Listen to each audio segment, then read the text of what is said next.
All right. Now I'd like to welcome to the show John Charles, President and CEO of the Cascade Policy Institute out in Portland, Oregon. Welcome to Free the Economy, John. Thank you, Richard. Happy to be here. So to start with, I feel like we're a pretty Washington D.C. centric show, although we definitely love bringing some of our friends from across the country into our orbit. So can you tell us about your organization? Just give us the quick kind of elevator pitch and how you guys fit into the local politics there in the city of Portland and in Oregon, Pacific Northwest.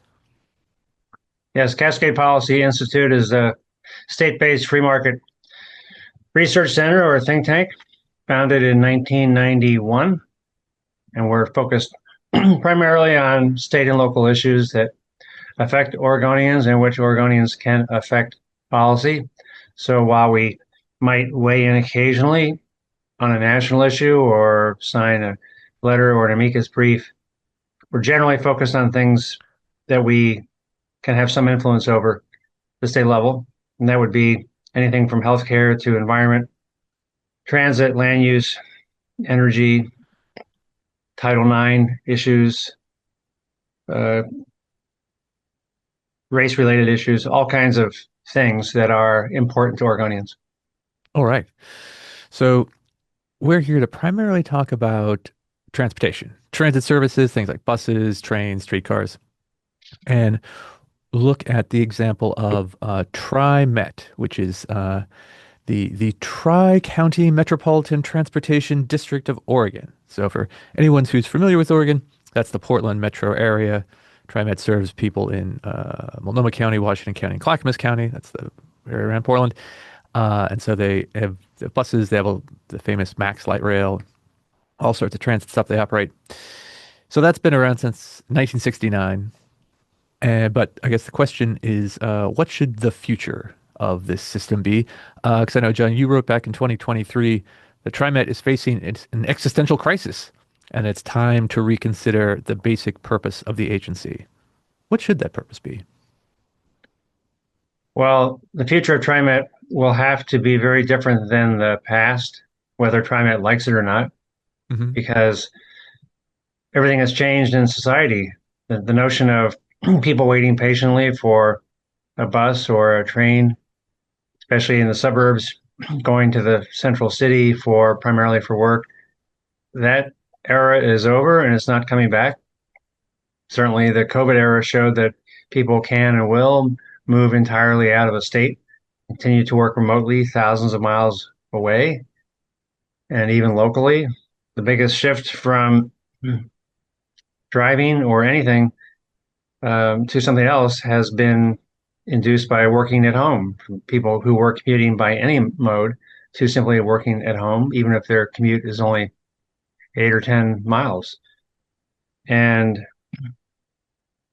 in what 2008, I think the smartphone was invented, and around 2009, Uber was invented. And so now that you have Uber, Lyft, and even Waymo driverless taxis making the scene, the notion of a big rail line or a fixed route bus, making it financially and serving some social purpose. There's a few places in the country where that will continue to make some sense, but Portland, Oregon is definitely not one of them. So, and it's reflected in the numbers. The agency is upside down financially. Every trend is going in the wrong direction in terms of ridership, number of employees,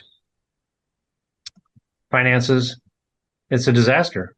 So it's going to have to be different. Yeah, it seems like, for a long time, advocates of more transit and more, public transportation funding have always just assumed that there would be more buses, more transit in every big city, and that's just sort of the inevitable way to move forward, right? Because we want fewer cars and less air pollution from individual cars, and so whether it goes fast or whether it goes slow, the assumption is like, well, every person of goodwill in society should want there to be always more public transportation funding all the time. But some of these, trends that you pointed to have kind of interrupted that in a way that I don't think that transit advocates have kind of like reckoned with even, 5 years later. The idea that we're we have this pattern where people live in the suburbs, they commute to downtown, and then they go back and forth, and that's just going to be like the future of transportation, and so we should automate that through transit. Um, but even looking at some of the analysis of the environmental impact, I know you've got Randall O'Toole there, who we love Randall, great transportation policy guy, who has done some of this analysis in the last few years, saying even if you look at it based on like greenhouse gas emissions, big transit systems in American cities aren't even that much better than individual people driving their own cars places, which I think really surprises a lot of people. People would assume that it's 99% more environmentally friendly to take to light rail or a commuter train instead of to take your own cars. So, I mean, do you think the sort of traditional environmental activist transit promoter people have they are they just kind of like not waking up, not smelling the coffee that this all these trends are changing? Well, I think they're aware of it. They're just in denial. They are all in on what is a political agenda. It's not an actual agenda. And look, when I was commuting from suburban New Jersey into New York City in the late 1970s, my first job out of college, I took two trains, and the environmental benefits of taking the train were real, but today they're not. And look around Portland here, well, a TriMet bus gets about 3.5 miles to the gallon. It has for years. Well, if you have 30 passengers on the bus for a long period of time, that makes a lot of sense. But we don't anymore. Passengers frequently are one or two on the bus. We have a commuter rail train that has almost nobody on it. And so these systems all consume resources. And if they don't have riders, there's no environmental benefit. And cars themselves of all types have become so energy efficient and so environmentally improved that there's no particular reason to think that somehow people on transit are virtuous or more virtuous than others, and they deserve to be showered with subsidies and exclusive bus lanes taken away from general purpose lanes and other goodies that we bestow on them. There's That's all changed, and we should be happy about that. Um, because frankly, most people like to go from many places to many places. So transit is inherently a compromise, and it only makes it worth doing if there's a big advantage in time or energy or something. And transit has simply lost most of those advantages. So instead of denying that, we should adapt to it. And this particular region is in complete denial about that. Yeah, I think maybe some people don't kind of appreciate how much lower pollution of all kinds modern cars have how much modern cars have moved towards a much lower pollution footprint. We've sort of got to the point where there's some people have almost stopped talking about tailpipe emissions as something we need to worry about, and have started talking about uh, tire micro rubber coming off, right? That their car engines, even internal combustion engines, are so relatively clean compared to the 70s that people are now worried about like tiny bits of rubber coming off of the road when you're driving. Um, so TriMet, I think, is an interesting and a good example. Of course, this is, of course, my home example as a native of Portland, Oregon. I grew up riding TriMet buses a lot, going from my quiet outer suburb neighborhood on 122nd Avenue into the exciting bohemian world of downtown Portland as a teenager. But the question is, how much of this is sort of generalizable to other city transit systems? Because Portland's sort of famous around the world for being the kind of place, having a reputation for being the kind of place that taxpayers like spending their money on things like environmental amenities or prioritizing public transit and things like that. But the city has also been called the Potemkin village of the smart growth movement. The idea that there's a lot of uh, kind of progressive shibboleths that the city embraces that maybe actually don't work out quite as well in reality as they do in theory. Uh, so I wonder how much of a kind of special snowflake example is Portland, and how much is can you say, oh no, these same things are happening in other, mid-sized and large-sized American cities? Well, you can look at data all over the country, and it's true in most places. There's still a use case for some large transit expenditures, I suppose, in very large cities with dense urban centers that are still employment centers. I'm sure maintaining the subway and maintaining transit in Manhattan, New York City, probably still is worth doing. Probably not as much at the expense that they're incurring right now. But in Portland, look, when you talk about a Potemkin city, Portland is the product of a lot of hype. I've actually been on some tours here where out of towners came in dozens or 100 at a time, and they're going to get the standard TriMet tour. There's a whole cottage industry of people who will show you around. And I've had people who were smart enough to do their due diligence who contacted me and said, "Hey, we're going to come in from Atlanta," for one example, "for 2 days, and we're going to get the whole TriMet tour. We'd like to come and have dinner with you and maybe put you on the agenda." And so we meet ahead of time, and I could see what they're going to do. And yeah, and the whole thing was scripted and very fake. But if you look at what we actually do, light rail has been a failed investment. It's slow, it's low capacity, it's expensive. The streetcar is a retro trip to the previous century. It serves no purpose. It's basically a homeless shelter on wheels. We even have a suburb to suburb commuter rail line, which I think no one else in the country has. Usually, commuter rail goes suburb to city, and that line is now costing about $105 per boarding in subsidies because no one rides it. And TriMet keeps trying to put lipstick on the pig, and they keep promoting themselves as this some kind of Amsterdam on the Willamette River, and it's just not happening. If you live here, you just know this is all hat, no cattle, and it's costing a ton of money. And I've said to the TriMet board that they need to do something different. We've published papers. Randall O'Toole did a paper for us suggesting alternatives. But as of now, they are in denial about that. Yeah, and so one aspect that the subsidy level I think is really fascinating here that doesn't usually get talked about that much.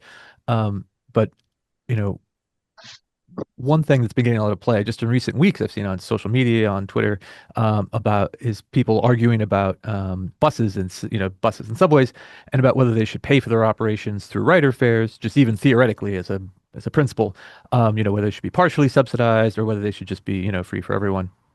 And so, and I don't think any transit system in America pays for itself with tickets and fares. They're all subsidized at some point, but the sub levels of subsidy kind of vary.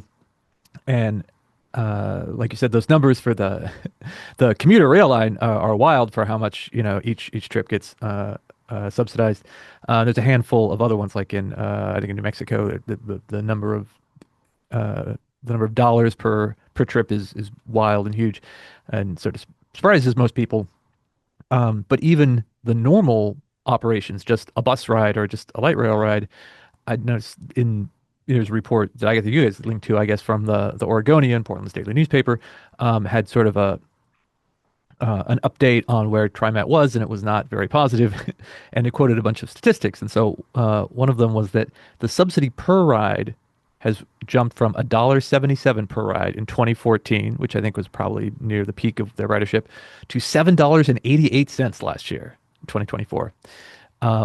So I mean, you guys have been talking about this, but do you think most people, most voters, most ordinary people realize that every time someone rides TriMet, and even if they're paying the fare, which is another issue in some places, they're still costing taxpayers in the rest of the service area $8?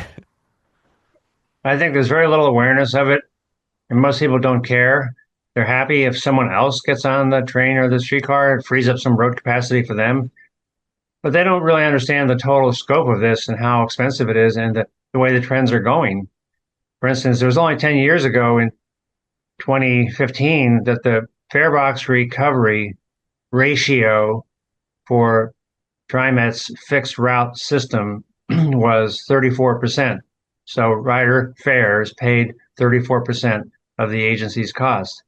And last year that was down to 7.6%. Fare revenue in 2015 was 123 million, and the fare revenue last year was 59 million.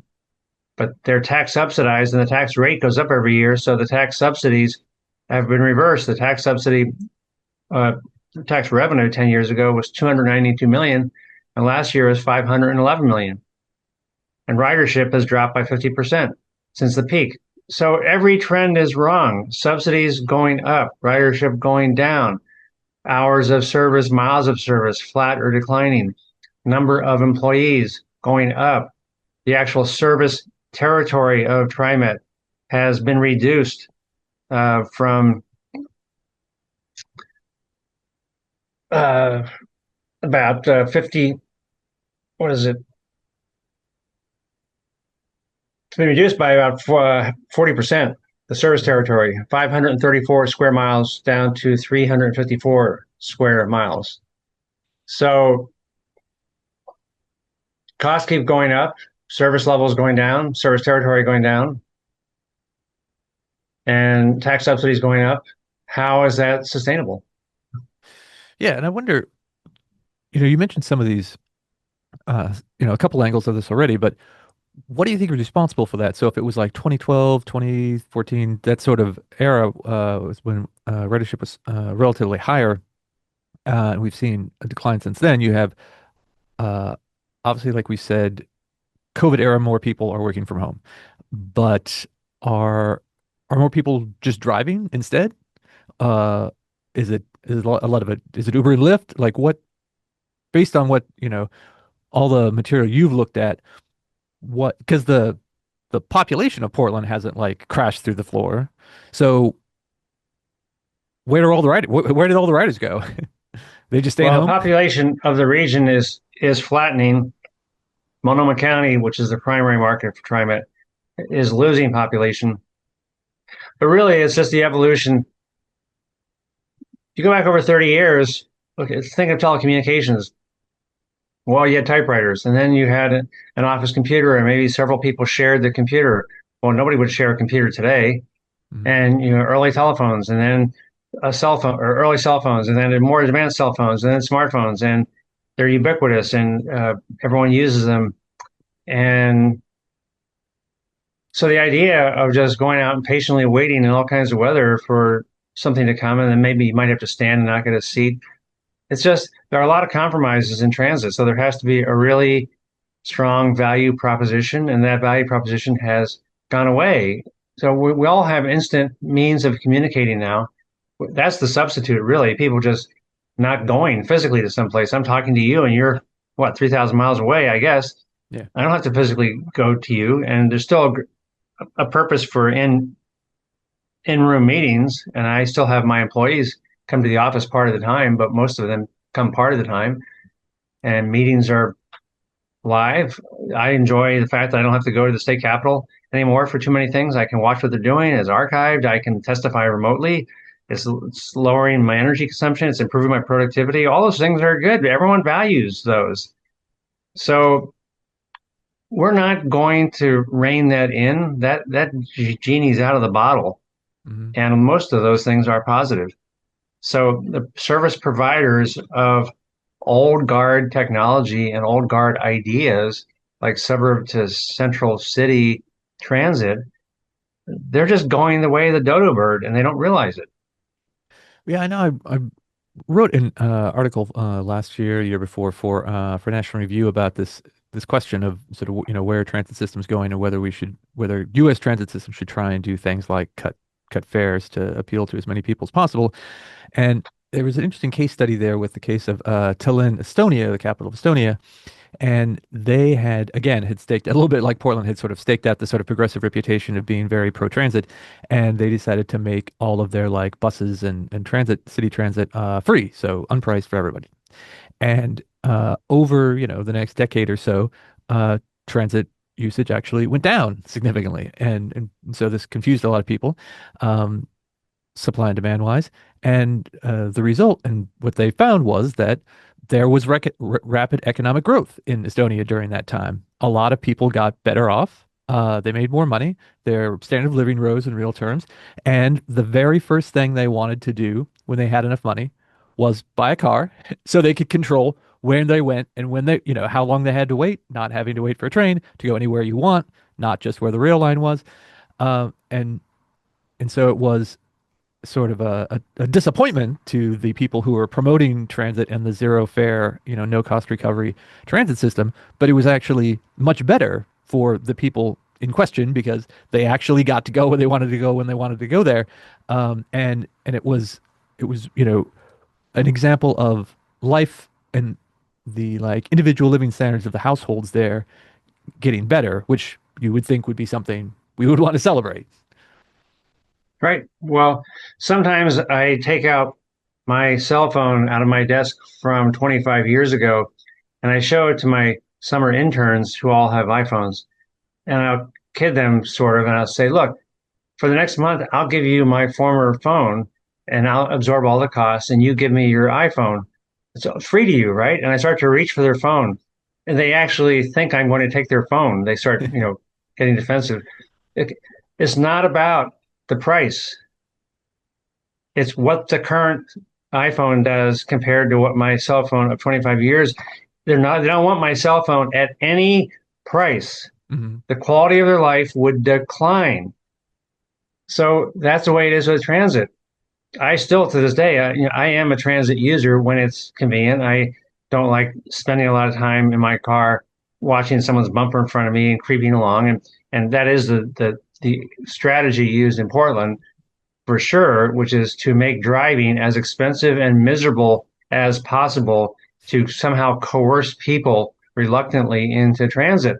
No, that's not the way people respond. They will simply do more zooming. They'll get an Uber or Lyft and let someone else drive. There, there's just so many other strategies, and transit providers being monopolists think like monopolists. They're the last to get the message that the market has made them obsolete. Hmm. So I think there will be an awakening. There is no subsidy solution to TriMet's problems. Even New York City with their big tax program now, what they like to call congestion pricing.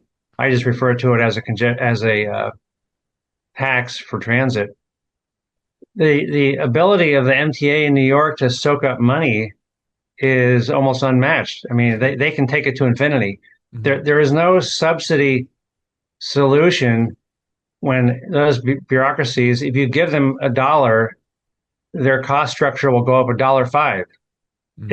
You never can get ahead. Just like Portland gives lots of free swag to homeless people, and we have more homeless people as a result. This is not really that complicated. Well, yeah, and I mean that's another thing that Portland has become, I think, kind of infamous for, especially, getting headlines during COVID times about, certainly like downtown, the city center, disorder, homelessness, public drug use, and, concerns about public safety. And those obviously spill over onto buses and onto Max and the light rail. Um, and, other cities that have similar problems, but I think Portland's kind of become known for it. Um, But I contrast that to here in DC, and I'm a harsh critic of WMATA and the transit union and our local transit industrial complex here. But I think it's also, if you're going to be a critic, you should be fair about the good side of things. And I think, in my daily experience, I take the bus to work every day. I still come to the office, and sitting next to my fellow DC taxpayers on the bus who are also on their way to work is a perfectly pleasant, enjoyable experience. It's great the vast majority of times. But when buses and subways become, like you said, adult daycare centers or day rooms for people with no place better to go, especially people who are doing antisocial things or doing drugs, it's not much fun at all. It's pretty terrible, and it drives middle class users away from the system. So, you know, we've talked about how like the system in Portland has longer term structural problems separate from this, but surely the like public disorder and drug use kind of issues have spilled over to people's concerns about transit, right? Yes. In fact, TriMet, at a recent meeting, they said they have now 500 employees engaged in safety. And that's a lot of people doing that. In fact, their FTE count, full time equivalent employee count, rose from about 2,900 a decade ago to 3,400 recently. But their count for what they call administrative slash other went from 389 a decade ago to 732 today. Well, most of those people are engaged in security. And at some point, it doesn't make any financial sense. They're it's just another trend that is forcing them towards, well, they would be bankrupt if they weren't a government entity. I mean, last year they lost $804 million. So I think there is, for most, certainly professional women I know, the security issue on transit really drives them away, and I don't blame them, and lots of men as well. And Portland has made a lot of bad decisions about how they do policing, about how they deal with people with mental illness and homeless folks, and that has had significant consequences for transit, and that's a collective problem that the political leaders here are not doing much about. Well, yeah, and I think for even people who love transit and like the idea of more public transit and fewer people driving, um, if they if you ask them, oh, should TriMet get more funding, I'm sure they'd probably say yes. But even for those people, there are obviously trade-offs, right? Even if you don't mind high taxes, and if you've got a laundry list of progressive policy issues that you care about, that same tax money that maybe would go to TriMet could always be going to other things, to schools or libraries or mental health services for the poor, right? And any of these other things. And so it makes me wonder, there's a sort of center right or conservative or libertarian kind of argument about why we shouldn't keep pouring more money into like public transit. But I think there's even a strong progressive left argument for not pouring more money into transit, right? If, no city, no region has an unlimited tax base. And, are you going to like subsidize $10 a ride for the handful of like middle class professionals who do still commute to downtown? Or do you want those hundreds of millions of dollars going to some other priority? Well, the Oregon legislative session just ended Friday night, and the largest priority spoken for by the majority caucus, Democrats, the entire session had been what they were referring to as a transportation finance package, which was primarily regarding roads and how to pay for roads, but it was a Christmas tree bill with lots of ornaments for transit and the bikey walkie crowd and wildlife crossings and other miscellaneous things. And despite a 14-month run up and a travel around the state conversation that was always fake, in the waning hours, even though they are the majority, then they had a super majority, they could not get a bill passed, in part because key members of their own caucus, who are from sort of purple districts, stood up and said, you've got almost 11 new or increased taxes here, raising $1 billion a year, and you're offering very little in the way of almost nothing in the way of new and improved roads, maybe some road maintenance, plus a bunch of other stuff that other people don't care about. And they were concerned about getting unelected. So all session long, I kind of assumed this was a done deal, that they are the majority caucus. That they are a supermajority, which meant that they did not even need a single Republican vote to raise taxes. And yet the bill was a flop. To me, that's maybe a turning point in Oregon that says key members in the legislature have reached a limit that they're not willing, even when they're in the majority caucus, to just vote for every dumb idea that comes along. And in transportation, there's a lot of dumb ideas, especially related to transit. All right. So looking forward, say if you get the imagine you had the Salem magic wand with for new legislative ideas. What is this way forward? Do we just like do we slash TriMet funding? Because that in some states, so like, in New York State, famously, the state legislature has to approve a lot of stuff that happens in the city, right? So changes to the MTA often have to be approved by Albany, and so that creates kind of a weird upstate, downstate um, political dynamic. Like in the case of TriMet, I believe TriMet has its own taxing authority, Yes.